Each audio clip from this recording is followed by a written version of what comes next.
You ask Tiger to solve. This deals with linear equations with one unknown. The final result is w equals -16. Let's solve it step by step. Simplify the expression. Expand the parentheses. Simplify the arithmetic. Group like terms. Simplify the arithmetic.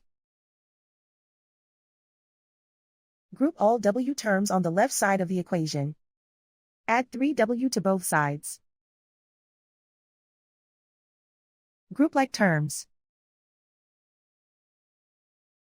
Simplify the arithmetic.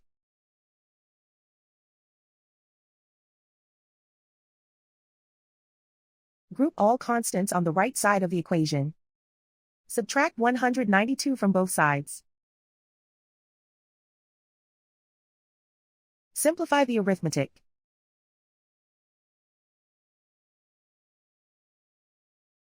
Isolate the w.